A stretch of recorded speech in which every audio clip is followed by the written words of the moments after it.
Hey, this is Alan with GameLark Remixes, and I'm here with James Landino. He is a composer at Harmonix, and he's also a DJ. How's it going? It's going pretty well. Thank you for having me. Thanks for being here. So let's get started right away. You've done some work with Game Chops and DJ Cutman. Do you want to talk a little bit about that process? Sure. So I met Cutman about 2 years ago. He found a track that I did on a chiptune compilation album called Chiptune Equals Win Volume 2. And he really liked the track. He wanted to work with me in the future. He was like, hey, you should come work for Game Chops. And so it was a slow start. I didn't really start making tracks. I was kind of featured on a few singles in 2013, 2014. But I didn't really get my big moment on Game Chops until I released my Zelda remix, Link to the Future, the beginning of this year. Yeah, I heard that, and that was a really good song. Awesome, I appreciate it, thank you. And you've also done a Shovel Knight song for Game Chops as well, right? Yeah, Shovel Knight is one of my favorite games, and the soundtrack is awesome. So I was like, oh man, I gotta remix this, and I decided to just whip it out in like a month. It was really fast for me, so I'm really happy how it turned out. Nice. And also you were on Splatoons recently, right? Yep, so Game Chops just released a free digital album that's all remixes of Splatoon, and you can get it right now on Bandcamp. It's an awesome album. There's a lot of great guys on there, and I was fortunate enough to be one of the featured artists.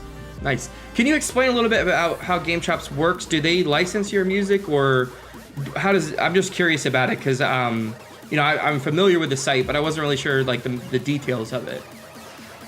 So the way it generally works is often for me at least, I'll generally pitch to Cutman. I'll be like, hey, I'm really passionate about this game right now. I want to remix. He'll be like, cool, okay, great. And often, at that stage, we'll plan out if we want it to be a free download, or it'll be like a sale, or it'll be an album. Often we want to figure out like which franchise, which IP we want to do, because that's generally how we get an idea of like who's interested in this remix the most. Mm-hmm. So from there, I'm pretty much free to create wherever I want. Every now and then, when I give samples to Chris, he'll provide some feedback for me and we'll go back and forth. But ultimately, I have all the creative control to create whatever I want. And once he approves it, it's good to go and set it off. Awesome. So that's something for you guys to check out. Moving on, you also work as a composer at Harmonix, right? Yep, so I actually started out in QA, which is quality assurance. Essentially, that is like game testing. Mm-hmm. So I did that for a little bit under a year, just testing games for a lot of qualitative and some quantitative feedback for game features and mechanics. And then I did some featuring work on a lesser-known game called Disney's Fantasia Music Evolved. It was a rhythm game that came out on Xbox for 360 and One with the Kinect. Mm-hmm. And after I did that, they decided to bring me on full-time as a video game composer, where I worked on Amplitude. And now on Rock Band, I am doing sort of like I'm helping them out with level design work and some other additional features with their product. Awesome. And you've also worked on Amplitude HD, right? Yeah, so I'm working on HD, yes. Which is a remake, not a reboot, right? Or a reboot, not a remake. Correct, that is a reboot. So it's a brand new game, brand new soundtrack, and it's a really great experience because I've been such a huge rhythm game fan my entire life. It's pretty much the reason why I'm doing it and what I'm doing now. So for me to write music for rhythm game, it's one of the dreams come true, really. Was Amplitude one of the first rhythm games you played? Like, what was your first rhythm game you remember? My first rhythm game I ever played, I think I was 12, and I saw someone play Dance Dance Revolution. Oh, man. Yeah, I know. And so, it wasn't so much the dancing. I looked at the people playing the game, and I'm like, this looks stupid. What the hell? And then, I heard the music, which seems like a more stupid thing, but I loved it. I was like, because you have to think that, I used to, the only music I had ever heard back then was pretty much what was on the radio, and, it was, top 40, And so hearing Dance Dance Revolution music, I was like, I've never heard anything like this before. This is new and intriguing and exciting. So I really gravitated towards it. So did you get into, I'm guessing you got into DDR pretty heavily then? Did you start playing and learning how to dance yourself, or did you just like the music? I definitely started dancing. I did a lot of it. I remember my first date I ever went on with my ex-girlfriend, I was 13, and we were to go to the movies together, and the movie theater happened to have a Dance Dance Revolution arcade, and she was a little bit late, and so I was like, oh, I'll just go play some DDR while she waits, because that's a great idea, you know? And so she comes in, and she can't find me, obviously, because I'm playing DDR, but she knows there's this crowd of like 20 people surrounding the Dance Dance Revolution machine, and of course, she finds me, and she's like, oh God, what am I getting myself into? That's awesome. Did you have a towel? Like, that's like this. To me, that's like how you know they're intense pro DDR players. If they got like the towel going between sets, it's just like. No towel, but I probably should have. Awesome. So, and now how did you get from there to producing music? You said that kind of inspired your, creative endeavors, right? Oh yeah. So the first music, what essentially drew me to start writing music in the first place was being part of this Dance Dance Revolution community. The forums are called like Bamani style, and it was like a forum just for a bunch of rhythm game enthusiasts to meet together. And from there, I got to get involved with an open source rhythm game called Stepmania, where you can write your own music and create your own levels, I would call them. Mm-hmm. And for me, it was a way for me to get kind of involved in the community. So I started just to write music for fun and just kind of see where it'd go. Awesome. And then that one thing led to another. When did you first start making music, or when did you start first making music, I would guess, seriously, like putting it out there for the world? Was it Stepmania or? Yeah, so I would say so when I was 13, my music got into a game called Flash Revolution, which is a Flash-based engine of Dance Dance Revolution that's online. And that was kind of my first moment of like, I could be a game composer. I got my first paid gig on a similar type of product. It was called iDance Rhythm Gaming. It was some European DDR clone that they were selling at arcades, and that was the first time when I got paid. I went through the whole process of like signing a contract and all this stuff, and that's what really kind of sold me to this idea of like this could be serious. Like this could be a real career for me, even though I was like 15 years old at the time. It was still 15's pretty young, so that's pretty awesome.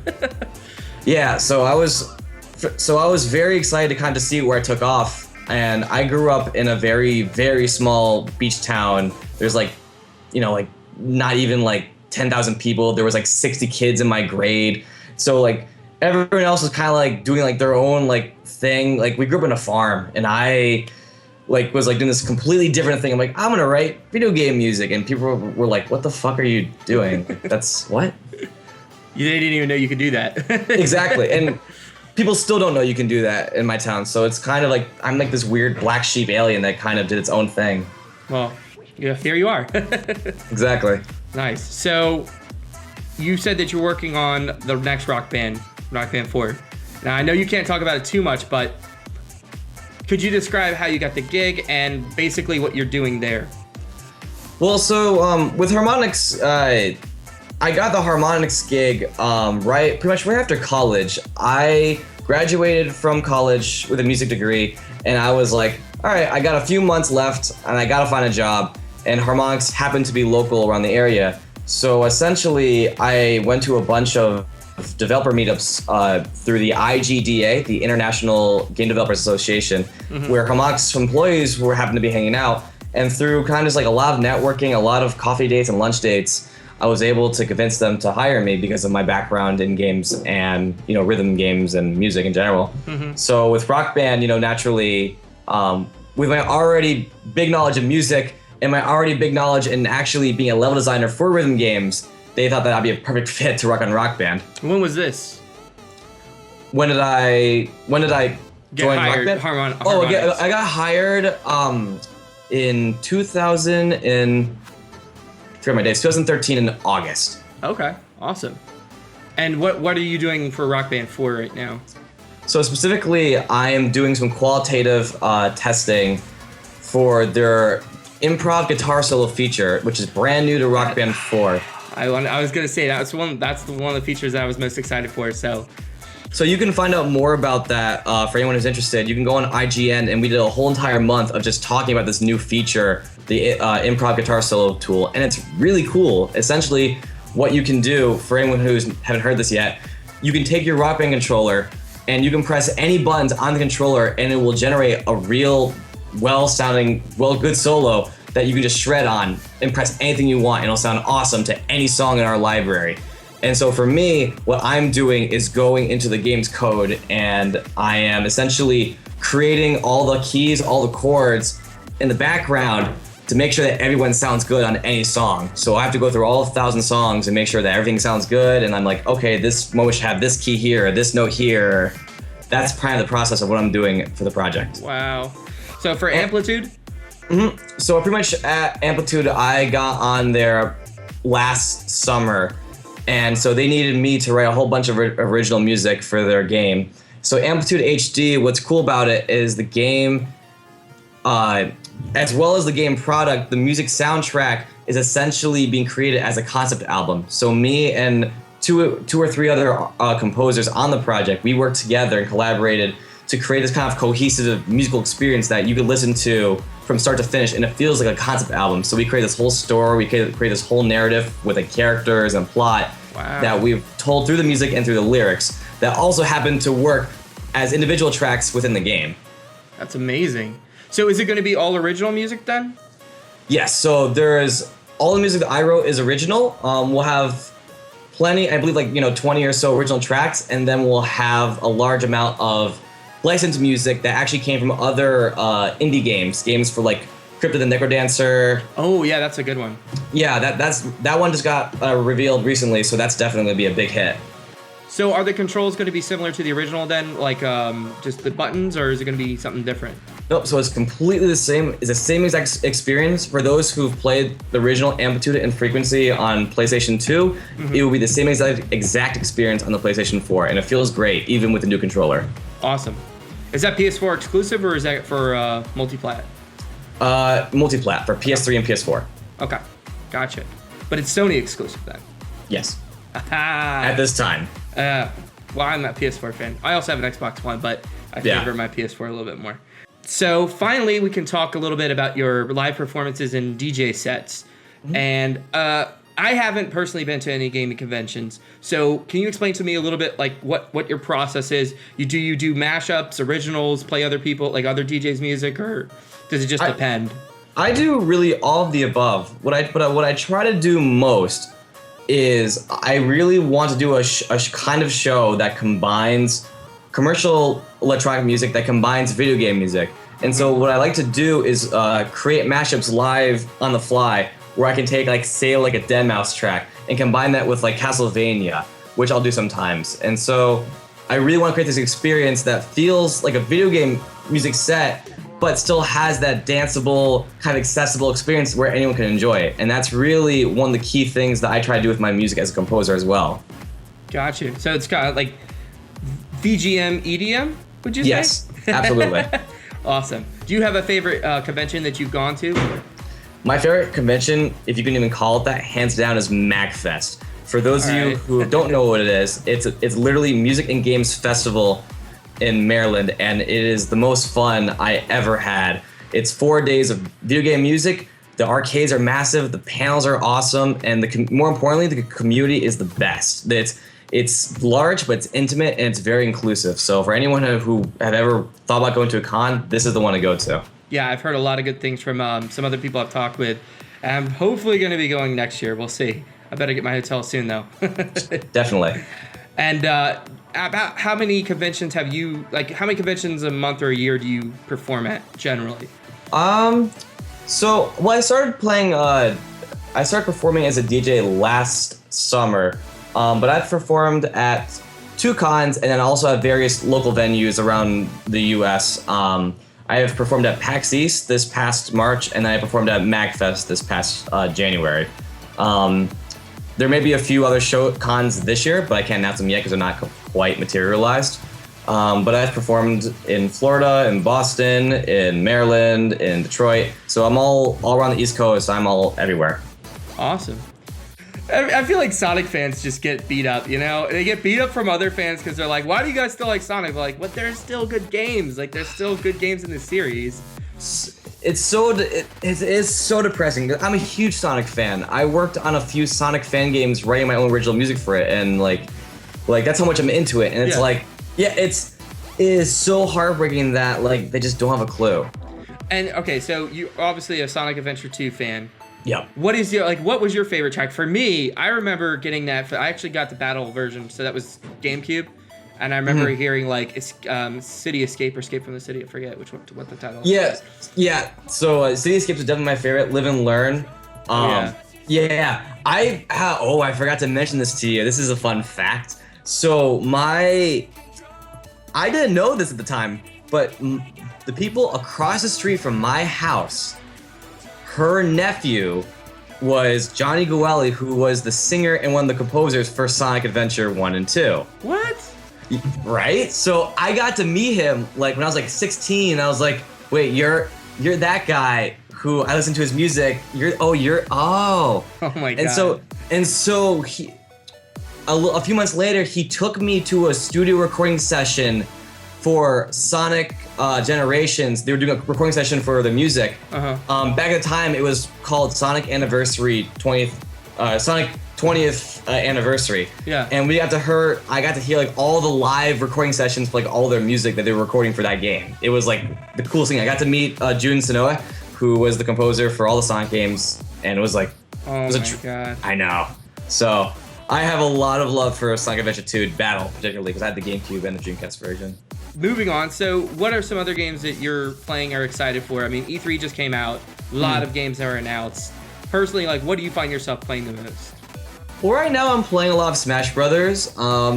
Still playing Shovel Knight.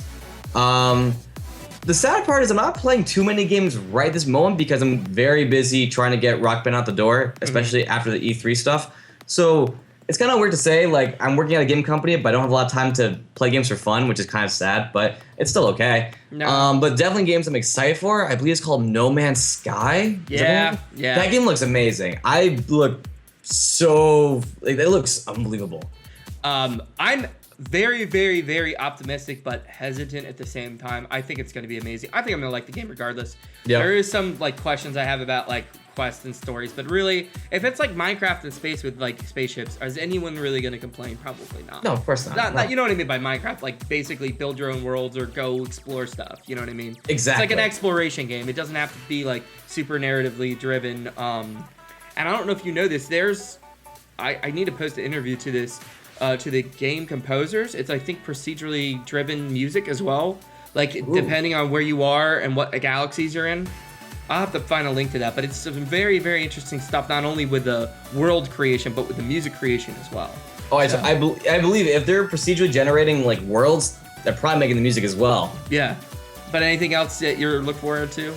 I am excited, yet skeptical for Final Fantasy VII Remake. Okay. A little skeptical just because of Square Enix's track record, but I will. It has finally come to fruition, so I will look forward to that as it gets closer.